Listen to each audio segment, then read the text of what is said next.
বর্তমান যুব সমাজের একটা বিশাল বড় প্রবলেমের নাম হচ্ছে স্বপ্নদোষ। নামটা কি বললাম? স্বপ্নদোষ। দেখেন, লজ্জা করলে চলবে না। ইসলাম হচ্ছে এমন একটা ধর্ম, ইসলামে আপনার যা যা সমস্যা আছে আল্লাহ সব সমস্যার সমাধান করে দিয়েছে। সুবহানাল্লাহ পড়েন। এখন কথা হচ্ছে যে স্বপ্ন এটা আসলে কি জিনিস? স্বপ্ন এটা কখনো ভালো হয়, এটা কখনো খারাপও হয়, ঠিক কিনা? তবে স্বপ্ন এটা কেমন জিনিস, এটার বাস্তবতা আদৌ আছে কিনা, এটা নিয়ে ইসলামিক স্কলার এবং দার্শনিকদের মাঝে মতামত রয়েছে, একটা ভিন্নতা রয়েছে, মত পার্থক্য রয়েছে। দার্শনিকরা বলে যে স্বপ্নের কোনো ব্যাখ্যা নাই, স্বপ্নের কোনো এক্সপ্লেনেশন নাই। আর ইসলামিক স্কলাররা বলেন স্বপ্নের একটা ব্যাখ্যা আছে না নাই, স্বপ্নের একটা অর্থ আছে না নাই। আল্লাহর হাবিব সাল্লাল্লাহু আলাইহি ওয়াসাল্লাম বলেছেন স্বপ্ন হচ্ছে 3 প্রকার। স্বপ্ন কয় প্রকার? জোরে কোন কয় প্রকার? কিছু স্বপ্ন ভালো স্বপ্ন আছে, যেই স্বপ্নগুলো ভালো হয় এটা হচ্ছে রুইয়ায়ে সালেহা। আর কিছু স্বপ্ন আছে রুইয়ায়ে নফসানি, মানুষ যা যা ভাবে রাতের বেলা ঘুমাইলে তাই তাই স্বপ্ন দেখে, ঠিক কিনা? আর কিছু স্বপ্ন আছে রুইয়ায়ে শয়তানি, যেই স্বপ্নগুলো শুধুমাত্র শয়তানের পক্ষ থেকে আসে। বেশিরভাগ মুহাদ্দিসিনে ইকরাম লিখেছেন যে স্বপ্ন দোষ যেটা যুবকদের বেশিরভাগ সময় হয়ে থাকে, এটা ভালো স্বপ্ন নয়, এটা শয়তানের পক্ষ থেকে আসে, ঠিক কিনা? প্রিয় ভাইরা, এটা খুবই একটা সেনসিটিভ ইস্যু। অনেকে মনে করতে পারেন যে হুজুর এ বিষয়ে কথা বলছেন, লজ্জা লাগছে। না, লজ্জার কোনো কারণ নেই। এটা আপনাকে জানতে হবে, বাঁচতে হলে জানার দরকার আছে না নাই? এই স্বপ্ন দোষ এটা শুধুমাত্র ছেলেদের হয় না, মেয়েদের হয়। এটার এই সমস্যাটা সবাই সম্মুখীন হয়, ঠিক কিনা? এখন দেখেন প্রিয় ভাইরা, ইসলামের কিছু সলিউশন আছে। ইসলামকে প্রত্যেকটা পর্যায়ে আপনার জানতে হবে, ঠিক কিনা? দেখেন প্রিয় ভাইরা, এটা কেন হয় এর কিছু স্পেসিফিক রিজন আছে, কারণ আছে। আপনারা শুনবেন তো সবাই ইনশাআল্লাহ। দেখেন, এটা খুব খারাপ একটা জিনিস। ইভেন অনেক যুবক আছে যাদের এই সমস্যার কারণে ফিজিক্যালি তারা অনেক বেশি অসুস্থ হয়ে পড়ে। আমি আমার নিজের চোখে অনেককে দেখেছি যাদের এই সমস্যার কারণে তারা অনেক প্রবলেম ফেস করেছে। ইভেন তারা এতটা বেশি রোগী হয়ে গিয়েছে যে পুরো বছরটায় তারা পড়াশোনা করতে পারে নাই। আল্লাহ সবাইকে এই সমস্যা থেকে, রোগ থেকে বাঁচায় দিক। আমিন। কেন হয়? একটা কারণ আছে। কয়টা কারণ? একটা কারণ। দেখেন, আমাদের এই পুরো বডিটা যে জিনিসটা কন্ট্রোল করে এটার নাম হচ্ছে হরমোন। এটার নাম কি? হরমোন। হরমোন এটা এমন একটা জিনিস, যখন আপনি ঘুমিয়ে যান তো আপনার সব কিছু ঘুমিয়ে গেলেও হরমোন কিন্তু ঘুমায় না, ঠিক কিনা বলেন? এর প্রমাণটা কি?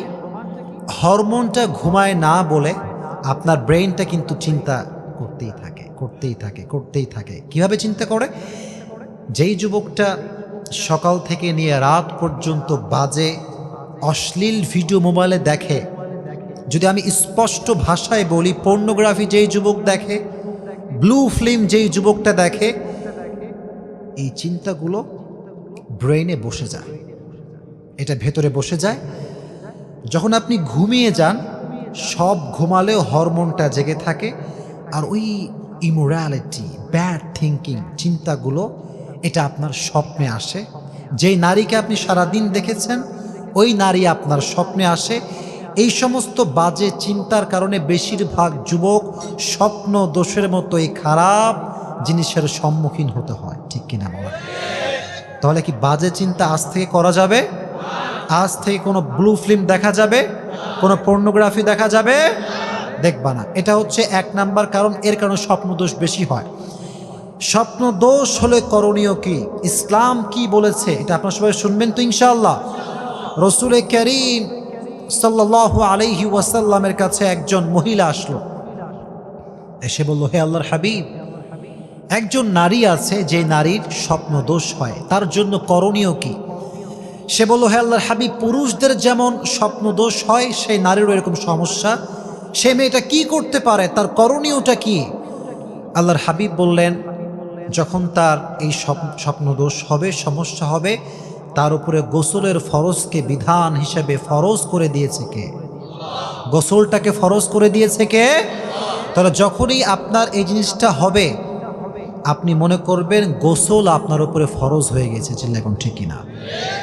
এক নাম্বার করণীয়। আর একটা বিষয় বলি প্রিয় ভাইরা, এটা অনেকেই ফেস করেন, মাসলাটা খুবই গুরুত্বপূর্ণ, ভালো করে শুনবেন।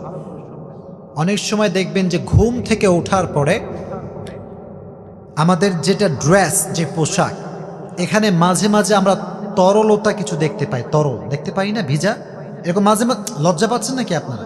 মাঝে মাঝে হয় কি হয় না? অনেকের প্রশ্ন, হুজুর আমি কি করব? মাঝে মাঝে দেখা যায় এটা গাঢ়, মাঝে মাঝে এটা হালকা হয়। কোন সময় কি করতে পারেন, গোসল করতে হবে কি হবে না, এইটা আমি আপনাকে বলছি। এখানে আপনি একটি বিষয় খেয়াল রাখবেন, যখন আপনি দেখবেন যে আপনার ঘুম থেকে ওঠার পরে আপনার পায়জামাতে কোনো ভিজা জাতীয় তরলতা আপনি লক্ষ্য করছেন, সেক্ষেত্রে আপনি ভাববেন যে আমি ঘুমে কোনো কিছু দেখেছি কি দেখি নাই, ঘুমে কোনো কিছু দেখেছি কি দেখি নাই। যদি আমি দেখে থাকি যেটা আমার শরীরে লেগে আছে তরলতা, এটা কি খুব বেশি গাঢ় না খুব পাতলা? যদি আপনার গালেবে গুমান এটা হয়, বা প্রবল ধারণা যে এটা গাঢ় বীর্যপাত, এটা পাতলা কিছু নয়, সেই ক্ষেত্রে মনে রাখবেন এই প্রবল ধারণা হওয়ার কারণে গোসল আপনার উপরে ফরজ করে দিয়েছে একজন, তিনি কে? আর যদি প্রবল ধারণা না হয়, সন্দেহ যে নাও হতে পারে, হালকা ভিজা জাতীয়, বেশি একটা বীর্যটা গাঢ় না, ঘন না, হালকা পাতলা, সেক্ষেত্রে বিধান হচ্ছে আপনি ওই জায়গাটা ধুয়ে নেবেন, ধুয়ে নিয়ে অজু করে নামাজ পড়ে নেবেন, আপনার নামাজ ইনশাআল্লাহ হয়ে যাবে। ঠিক আছে ইনশাআল্লাহ? তো জোরে কন্যা ইনশাআল্লাহ। এবার লাস্ট কথা বলি, এই প্রবলেম থেকে আমরা বাঁচতে পারি কেমন করে, এটা বলে আমরা দোয়া করে দেবো। ঠিক আছে ইনশাআল্লাহ? আপনারা কি রাগ করলেন নাকি প্রিয় ভাইয়েরা? জরুরি মাসলা মাসাইল জানার দরকার আছে না নাই? দেখেন, এক নাম্বার উপায়, সবাইকে বলছি, মায়েরাও শুনবেন, বোনেরা শুনবেন, যুবক ভাইয়েরাও শুনবেন। ঘুমানোর পূর্বে যদি স্বপ্ন দোষ থেকে বাঁচতে চান, কয়েকটি আমল করবেন। নাম্বার 1 যে আমলটি আপনি করবেন সেটি হচ্ছে ঘুমানোর পূর্বে সুন্দর করে অজু করে ঘুমিয়ে যাবেন। ঠিক আছে ইনশাআল্লাহ? তো জোরে কোন না ইনশাআল্লাহ? আল্লাহর হাবিব বলেছেন এই ঘুম, এটা হচ্ছে মৃত্যুর মতো। এটা কিসের মতো? ঘুমালে মানুষ, মৃত্যু হলে যেমন কিছু টের পায় না, ঘুমাইলেও কিন্তু মানুষ কিছুই টের পায় না, ঠিক কিনা? আল্লাহর হাবিব বলেছেন যে ব্যক্তি অজু অবস্থায় ঘুমায় এবং ঘুমের মধ্যেই মারা যায়, সে ব্যক্তি মৃত্যুবরণ করার সঙ্গে সঙ্গে জান্নাতে চলে যাবে। সুবহানাল্লাহ। আর 2 নাম্বার উপকার হচ্ছে, অজু করে ঘুমালে এই স্বপ্নটা কি আল্লাহর পক্ষ থেকে আসে না শয়তানের পক্ষ থেকে আসে? অজু করলে কি শয়তান আশেপাশে আসতে পারবে? জোরে কোন আসতে পারবে? তাহলে অজু করে ঘুমাবেন তো ইনশাআল্লাহ। তাহলে 1 নাম্বার আমল ঘুমানোর পূর্বে করবেন কি? জোরে কোন কি? 2 নাম্বার আমল, ঘুমানোর পূর্বে সকলেই পড়বেন আল্লাহুম্মা বিসমিকা আমুতু ওয়া আহইয়া। সবাই পড়েন আল্লাহুম্মা বিসমিকা আমুতু ওয়া আহইয়া। এই দোয়াটা পড়লে আপনাকে খারাপ স্বপ্ন থেকে বাঁচাই দিবে একজন, তিনি কে? 2 নাম্বার। 3 নাম্বার যে আমলটি করবেন সেটি হচ্ছে সকলেই 3 কুল পড়বেন। কি কয় কুল পড়বেন? সূরা নাস, সূরা ফালাক, সূরাতুল ইখলাস। সকলে পড়বেন তো ইনশাআল্লাহ? আমি শিখিয়ে দিচ্ছি একদম প্র্যাকটিক্যালি। যখন পড়া শেষ হয় সবাই শুনবেন, সবাই আমলটা করবেন। শুধুমাত্র স্বপ্ন দোষ নয়, বোবা জিন বলেন, খারাপ স্বপ্ন বলেন, জিনের অ্যাটাক বলেন, জিনের প্রভাব বলেন, সব কিছু থেকে আল্লাহ আপনাকে বাঁচাই দিবে। সুবহানাল্লাহ পড়ায়। যখন পড়া শেষ হয়ে যাবে 2 হাতে আপনি ফু দিবেন, ফু দিয়ে সব নিয়ে এরকমভাবে হাত দিয়ে একদম যেমনভাবে মাসাজ করেন না, পরিপূর্ণ হাত দিয়ে মেখে নেবেন। ঠিক আছে ইনশাআল্লাহ? হাত বুলিয়ে দিবেন তো ইনশাআল্লাহ? এই আমলটা করবেন। লাস্ট যে আমল করবেন সেটি হচ্ছে ঘুমানোর পূর্বে সকলেই আয়াতুল কুরসি পড়বেন। কি পড়বেন? জোরে কোন কি কুরসি? আয়াতুল কুরসি। তিন পারাতে অবস্থিত, প্রথম পৃষ্ঠায় আছে। অনেকের হয়তো বা মুখস্থ নেই, কিন্তু এটা আজ থেকে মুখস্থ করে নেবেন তো ইনশাআল্লাহ। আল্লাহ তাআলা যেন আমাদেরকে আমল করার তৌফিক দান করে। পড়েন আমিন। আয়াতুল কুরসি যে পড়ে, তার ঘুমানোর শুরু থেকে নিয়ে শেষ পর্যন্ত তার প্রহরী হিসেবে, পাহারাদার হিসেবে আল্লাহ ফেরেশতা নিযুক্ত করে দেয়। কোন সুবহানাল্লাহ।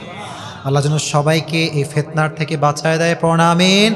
যুব সমাজকে আল্লাহ তাআলা নব্য জাহেলিয়াতের সমস্ত ফিতনার থেকে বাঁচিয়ে আমি যা যা বলেছি আল্লাহ আমল করার তৌফিক দান করুন। পড়েন আমিন।